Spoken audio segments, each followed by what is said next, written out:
नमस्कार, न्यूज 18 पर आप देख रहे हैं अपना उत्तराखंड और पहली खबर अल्मोड़ा से है। अल्मोड़ा के सल्ट से बीजेपी के विधायक सुरेंद्र सिंह जीना का कोरोना संक्रमण के चलते दिल्ली में निधन हो गया है। ये बेहद दुखद खबर आज की। 50 साल के युवा विधायक सुरेंद्र सिंह जीना गंगाराम अस्पताल दिल्ली में एडमिट थे। आज सुबह तड़के 4 बजे उन्होंने अंतिम सांस ली है। इससे पहले दिल्ली में ही 27 अक्टूबर को जीना की पत्नी का भी हार्ट अटैक से निधन हो गया था। बड़ा सदमा सुरेंद्र सिंह जीना को इस बात का लगा था और उसके कुछ ही दिन बाद विधायक जीना की भी तबीयत खराब होने लगी। उन्हें अस्पताल में एडमिट कराया गया और रिपोर्ट उनकी कोविड पॉजिटिव आई। सुरेंद्र सिंह जीना बीजेपी के सीनियर और तेज तर्रार लीडर्स में से एक थे। सबसे पहले 2007 में अल्मोड़ा की भिकियासेन सीट से विधायक का चुनाव जीतते हैं और बाद में परिसीमन में भिकियासेन सीट समाप्त हो सल्ट विधानसभा सीट हो गई। यहां से भी जीना 2012 और 2017 का चुनाव जीते। सुरेंद्र सिंह जीना कुमाऊं से बीजेपी के उन चंद विधायकों में शामिल थे जिनको संसदीय परंपराओं की तो अच्छे से जानकारी थी ही, साथ ही उनका सत्ता पक्ष और विपक्ष दोनों के नेताओं में अच्छा संवाद था। बीजेपी के प्रदेश अध्यक्ष बंशीधर भगत ने इस पर शोक जताया और कहा कि जीना का निधन पार्टी के लिए बहुत बड़ा नुकसान और किसी बड़े आघात से कम नहीं है। शोक में डूबी हुई बीजेपी ने अपने इस युवा विधायक के निधन पर प्रस्तावित सभी कार्यक्रम स्थगित कर दिए हैं।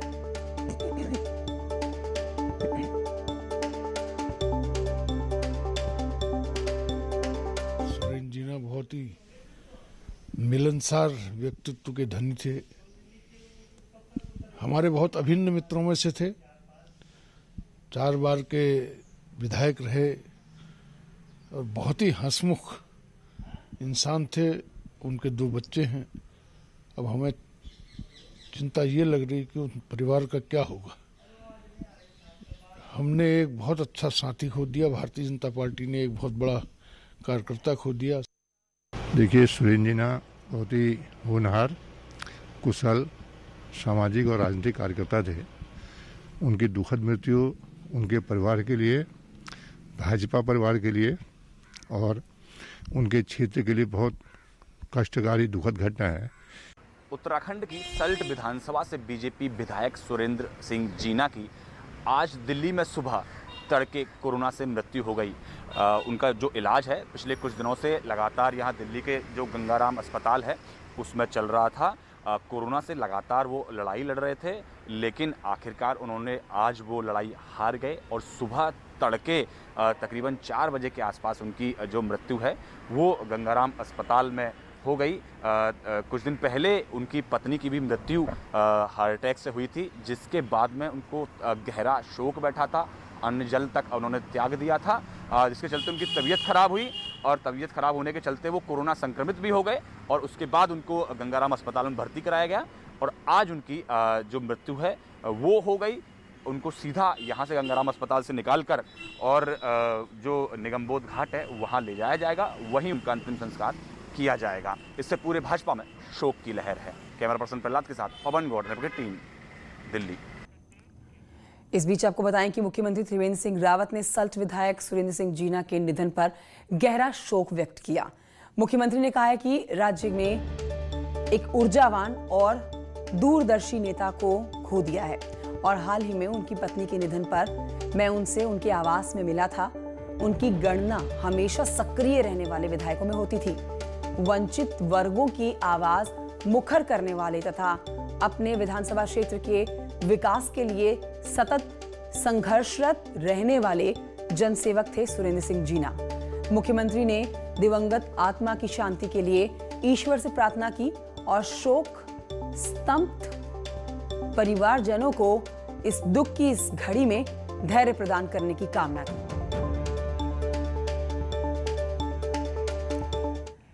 बढ़ते हैं आगे। इस वक्त एक खबर आ रही है मसूरी से, जहां पर हाथी पांव की हम बात कर रहे हैं। यहां पर हाथी पांव में बड़ा रोड हादसा हुआ है। एक गाड़ी, एक कार अपना बैलेंस खोकर गहरी खाई में जा गई।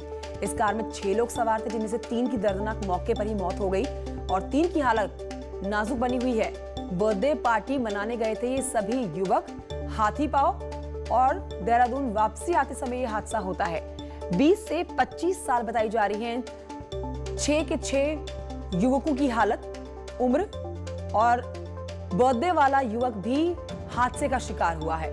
इस हादसे में सचिन, अंकित, बीरेंद्र की मौके पर मौत हुई है। सुबह तड़के 6 बजे ये घटना बताई जा रही है और मसूरी के हाथीपाव रोड पर यह दर्दनाक हादसा हुआ है। सतेंद्र मेरे सहयोगी और जानकारी के साथ मौजूद हैं मसूरी से। सतेंद्र, बेहद दुखद यह हादसा, बर्थडे पार्टी मनाकर आ रहे थे 6 लोग, जिनमें 3 की मौत हुई और 3 की हालत गंभीर है। बिल्कुल बिल्कुल कंचन, क्योंकि ये बड़ा हादसा आज ही मसूरी देहरादून रोड पे हुआ है। क्योंकि ये जो युवक बताए जा रहे हैं कल शाम को मसूरी पहुंचे थे। उसके बाद बर्थडे के इनमें से किसी एक मित्र का था जिसको मनाने के लिए हाथीवा पांव पहुंचे और सवेरे जब तड़के ये वापस देहरादून अपने घर की ओर आ रहे थे तो ये हादसा हुआ है, जिसमें 3 युवकों की मौत हुई है और 3 की हालत नाजुक है, जिनका कोरोनेशन अस्पताल में अभी भी इलाज चल रहा है। जी कंचन, शुक्रिया आपका सतेंद्र जानकारी के लिए। बढ़ते हैं आगे। उत्तरकाशी से एक बड़ी खबर आ रही है। सड़क हादसे में 2 लोगों की मौत की खबर है। हम राजगढ़ी गडोली रास्ते की बात कर रहे हैं, जहां पर विशाट गांव के पास एक बड़ा एक्सीडेंट हो गया है और मौके पर रेस्क्यू टीम रवाना हो चुकी है। कल देर रात का बताया जा रहा है एक्सीडेंट। जगनमोहन और जानकारी के साथ इस खबर पर उत्तरकाशी से मौजूद हैं। जगनमोहन, कैसे हुआ ये हादसा? कंचन, देखिए, बड़कोट राजगढ़ी मोटर मार्ग है, उसमें देर रात जो है बोलेरो दुर्घटनाग्रस्त हुई है और बताया जा रहा है कि जो आपदा कंट्रोल रूम से जो जानकारी मिली है कि सुबह इस घटना का पता चला और उसके बाद वहां से जो बड़कोट थाना है वहां से एसडीआरएफ और पुलिस वहां से रवाना हुई है और रेस्क्यू कार्य वहां पर चल रहा है। जो जानकारी मिल रही है 2 लोगों की मौत बताई जा रही है इस घटना में और जो रेस्क्यू कार्य है वो पुलिस और एसडीआरएफ की टीम वहां पे लगातार कर रही है। जगनमोहन, शुक्रिया आपका। उत्तरकाशी के एक बार फिर से गुरुवार को कोरोना के ग्राफ की बात की जाए तो वो तेजी से ऊपर बढ़ा है।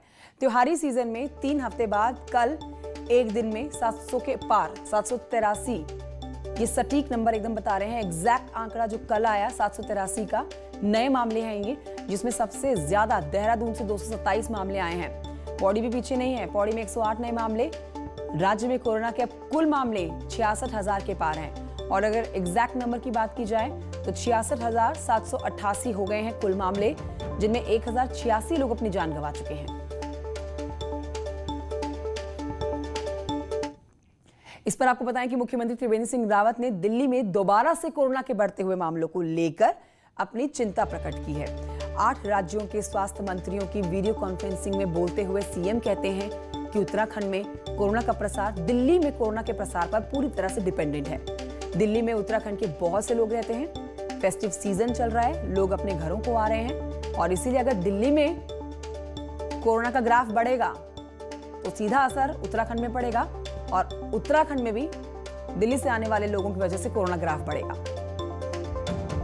उत्तराखंड का स्वास्थ्य, उत्तराखंड में कोविड का प्रसार, ये दिल्ली पर निर्भर करता है, क्योंकि उत्तराखंड की दिल्ली से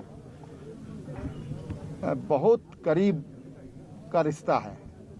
यानी कि उत्तराखंड के बड़ी तादाद दिल्ली में रहती है। अब त्योहारी सीजन शुरू हो गया है तो लोग अपने घरों की तरफ आ रहे हैं त्योहार पर, तो उसके कारण यहाँ पर समस्या बढ़ रही है। तो दिल्ली कंट्रोल रहेगी तो उत्तराखंड काफ़ी हद तक कंट्रोल रहेगा। तो मैंने उनको अवगत कराया है, उनका ध्यान दिलाया है दिल्ली की तरफ। देहरादून के साथ ही उत्तराखंड के 6 शहरों में 2 घंटे तक पटाखे जलाने की इजाजत दे दी गई है। हम आपको बता दें कि देहरादून, हरिद्वार, ऋषिकेश, हल्द्वानी, काशीपुर, रुद्रपुर की हम बात कर रहे हैं। यहाँ पर नए आदेश जो आए हैं उनके मुताबिक दीपावली की रात के 8 बजे से 10 बजे तक, यानी कि 2 घंटे के लिए सिर्फ और सिर्फ ग्रीन पटाखे ही जलाए जा सकते हैं। यह आदेश इन जगहों के लिए आया है ग्रीन पटाखे जलाने का। छठ की बात की जाए तो छठ के दिन भी सुबह 6 बजे से 8 बजे तक, यानी कि सिर्फ 2 घंटे के लिए सुबह पटाखे फोड़ने की इजाजत मिली है और ये आदेश मुख्य सचिव ओम प्रकाश ने जारी किए।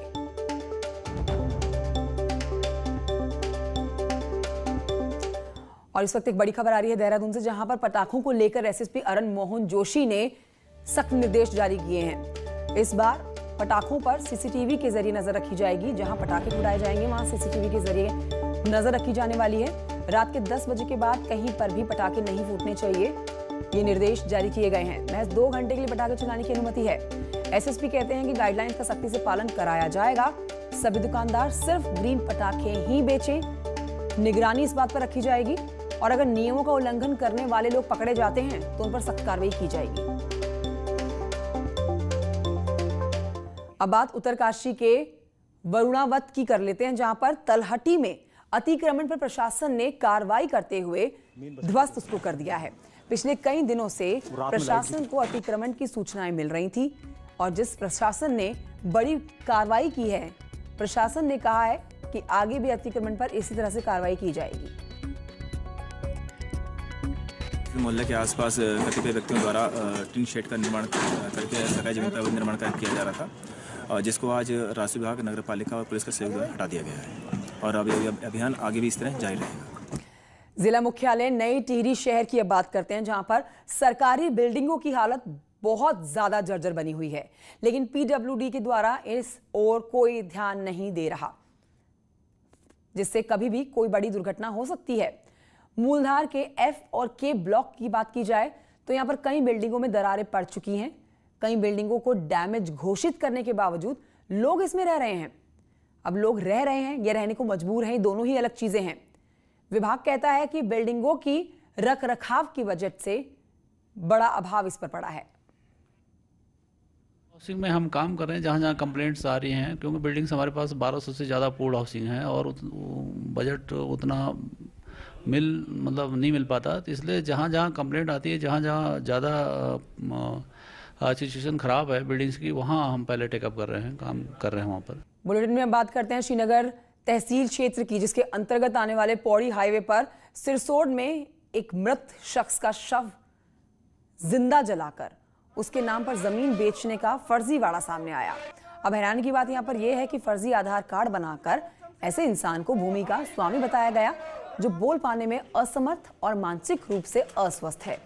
खनन और जमीनों की खरीद फरोख्त से जुड़े हुए दबंगों के इस खेल का पता तब चलता है जब जमीन की रजिस्ट्री तक हो जाती है। ग्रामीण के विरोध पर दबंगों के द्वारा जान से मारने की धमकी भी दी जा रही है। थे वहाँ मना करने, लेकिन जो है ये मारने की धमकी दी गई इनके द्वारा। ये कभी भी कुछ भी कर सकते हैं। वो है वो लेने खरीदने वाला राजेंद्र बिष्ट है और बेचने वाला कमल रावत है, तो इनको गिरफ्तार होना जरूरी है। 9 नाली जमीन को जो है किसी को बेच दी गई है, फर्जीवाड़ा कर दिया और उसका नाम किशोरी लाल है, उसको जगदीश प्रसाद का आधार कार्ड बनाकर फर्जी उसको भूमि का मालिक बनाकर उसे बेच दी गई है। वो आदमी खन्ना में मजदूरी करता है। तो जब ये हमारे संज्ञान में आया था तो इसमें दाखिल खारिज पर जो तहसील स्तर से होता है पूर्ण रूप से रोक लगा दी गई है और सभी पक्षों का पक्ष इसमें जाना जा रहा है। हल्द्वानी में हिंदू मुस्लिम एकता की जीती जागती मिसाल की अब बात की जाएगी। 117 साल के लल्ला मियां, जिनके हाथ के बने हुए बतासे मां लक्ष्मी को चढ़ाए जाते हैं।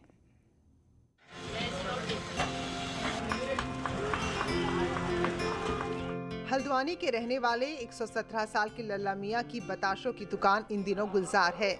लल्ला मियां पिछले 100 साल से दीपावली के मौके पर मां लक्ष्मी को चढ़ने वाले विशेष तरह के मीठे खिलौने बना रहे हैं। खास बात यह है कि पहले लल्ला मियां के पिता, फिर खुद लल्ला मियां, उसके बाद उनका बेटा और अब पोता इस काम को आगे बढ़ा रहा है। मेरी उम्र 117 वर्ष हो गई है। ये मेरे वालिद से काम होता आया है। अब मेरी चौथी पीढ़ी में काम है। अब मेरा पोता कर दिया है। लल्ला मियां के बेटे इनायत बताते हैं कि पिताजी अब भी कभी कभी भट्टी में हाथ लगा देते हैं, लेकिन ज्यादातर काम अब वो खुद संभाल रहे हैं। इनायत का कहना है कि दीपावली के त्योहार का इंतजार हमारे परिवार को सबसे ज्यादा रहता है, क्योंकि उनके हाथ के बने बताशे और खिलौने लोग माँ लक्ष्मी को चढ़ाते हैं। खास तौर से हमें दिवाली का बहुत बेसब्री से इंतजार रहता है, क्योंकि ये हमारे बनाए हुए खिलौने व बताशे ये पूजा पाठ के काम आते हैं, व्रत के काम आते हैं। परदादा से होता है, फिर दादा ने करा, फिर पापा ने करा, अब मैं कर रही हूँ। इस काम को करने में बहुत खुशी मिलती है कि ये पूजा पाठ के काम आता है, इससे हिंदू मुस्लिम एकता बनी रहती है। लल्ला मियां और उनके पोते पीढ़ियों से इस मिठास को घोलते आ रहे हैं। ऐसे में दीपावली पर भले ही ये परिवार खुद मां लक्ष्मी की पूजा ना करता हो, लेकिन बताशों की मिठास ऐसी है कि मां लक्ष्मी खुद ही इन पर प्रसन्न हो जाती हैं। न्यूज़ 18 के लिए हल्द्वानी से शैलेंद्र नेगी की रिपोर्ट। एक छोटा सा ब्रेक, जल्द लौटेंगे। Welcome back. आप देख रहे हैं अपना उत्तराखंड। खबर कोटद्वार से है, जहां पर पटाखा व्यापारियों के विरोध के बाद आखिरकार प्रशासन को व्यापारियों की बात माननी पड़ गई। लगातार हो रहे विरोध को देखते हुए प्रशासन ने कोटद्वार बाजार के कुछ इलाकों में पटाखे बेचने की परमिशन दे दी है। दरअसल प्रशासन की ओर से इस साल बाजार में पटाखे बेचने पर पूरी तरह से पाबंदी लगी हुई है, जिसके बाद से ही व्यापारी अपना रोष प्रकट कर रहे हैं।